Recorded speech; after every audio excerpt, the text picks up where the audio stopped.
गिरने वाले हैं। और हमारे प्रधानमंत्री मोदी जी से निवेदन करता हूं कि 500 रुपए के नोट पर हमारे रामचंद्र जी की तस्वीर हो। 500 रुपए के नोट पर हमारे रामचंद्र जी की तस्वीर हो। ये भारत देश में 100 करोड़ हिंदू रहता है। ये 100 करोड़ हिंदुओं की डिमांड है, मांग है, और इस मांग को पूरा करें। अरे अमेरिका जैसे क्षेत्र में मर्यादा पुरुषोत्तम भगवान रामचंद्र जी की वर्ल्ड पीस बोर्ड कहकर वहां पर भी करेंसी चलाते हैं। और थाईलैंड में हमारे भगवान विष्णु और ब्रह्मा जी और शिव जी की प्रतिमा को वहां कर भी करेंसी में चलाते हैं। और यूरोप में भी, यूरोप के शहर में राम नाम की करेंसी भी चलती है। और इंडोनेशिया जहां पर 87% मुसलमानों की आबादी है, वहां पर भी 20,000 की नोट पर भगवान गणेश जी की प्रतिमा होती है। तो हमारे भारत देश में जो आज पूरा विश्व देख रहा है कि अयोध्या में राम मंदिर की स्थापना हो रही है, तो पूरे राम भक्तों की यह निवेदन है, राम जी की तस्वीर 500 रुपए की नोट पे होनी चाहिए। मेरे भाइयों, आज कितना खुशी हो रही है आपको बताइए सचमुच में कि रामलला वहां पर विराजमान हो रहे हैं। अरे हम लोग कहते थे कि लाठी गोली खाएंगे, मंदिर वही बनाएंगे। कुछ लोग कहते थे मंदिर तो बनाओगे लेकिन तारीख नहीं बताओगे। तो आज वो लोग ये देख रहे हैं कि तारीख भी तय हो गई और मंदिर भी बन गया। 22 जनवरी के दिन अयोध्या में भव्य राम मंदिर की स्थापना हो रही है। कोर्ट के आदेश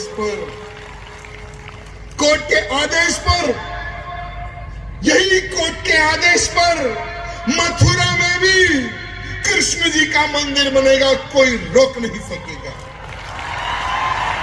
यही कोर्ट के आदेश पर ज्ञानवापी की जो इलीगल रूप से जो बना हुआ है, कोर्ट का आदेश आएगा और वो हटेगा और वहां पे भी भव्य मंदिर बनेगा। मेरे भाइयों, कोई रोक नहीं सकेगा। अरे बाबर ने, औरंगजेब ने कईयों मंदिरें तोड़ी है, कईयों मंदिरें तोड़कर वहां पर पता नहीं क्या क्या उन्होंने बनवा दिया है, लेकिन सभी के सभी बनेंगे। लेकिन मैं हमारे महाराष्ट्र के मुख्यमंत्री से निवेदन करना चाहूंगा कि हमारे महाराष्ट्र में वक्फ बोर्ड की बहुत सारी जमीनें, जो कईयों खेतों की जमीनें, कईयों किसानों की जमीनें इलीगल रूप से कब्जा हो गई है वक्फ बोर्ड के नाम पर। आपको बताए ना ये वक्फ बोर्ड क्या है? ये वक्फ बोर्ड ऐसी एक चीज है, ऐसी एक एक्ट है, अगर सपोज ये ग्राउंड है, अगर 4 लोग आकर एक छोटा सा पिटीशन लिखकर डाल दे कि ये वक्फ बोर्ड का लैंड है, तो लैंड को कोई नहीं बचा सकता।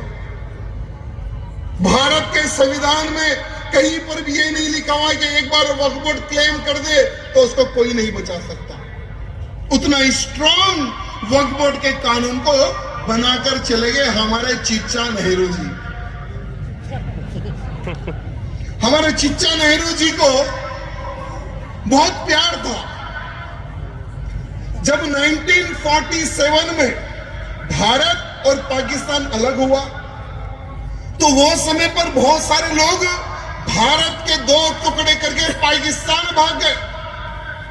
तो हमारे चिच्चा नेहरू जी ने ये सोचा कि ये जो पाकिस्तान भाग गए, इनकी जमीन को हम कैसे बचाया जाए।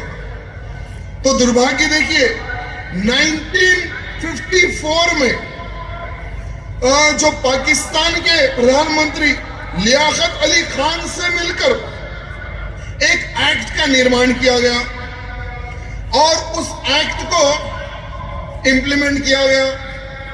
और एक्ट के अनुसार जो जो पाकिस्तान चले गए थे, उनकी जमीनों को वक्फ बोर्ड का बोर्ड लगाकर वहां पर इनका कब्जा लगाया गया। दुर्भाग्य देखिए मेरे मित्रों, अगर हम इतिहास की अगर बात करें तो आपके महाराष्ट्र में 1 लाख एकड़ वक्फ बोर्ड के पास जमीन है।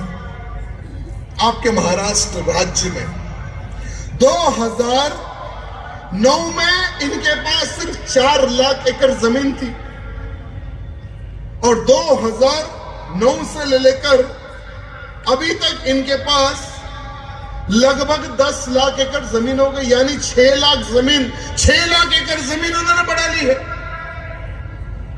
महाराष्ट्र में अगर मैं आपको बताना चाहूंगा तो सिर्फ पुणे में 9,300 एकड़ जमीन इनके पास है, नागपुर में 9,200 एकड़ इनके पास जमीन है, नासिक में 8,400 एकड़ जमीन इनके पास है, कोंडाना में 6,000 एकड़ जमीन है और अमरावती में 2,800 एकड़ जमीन है।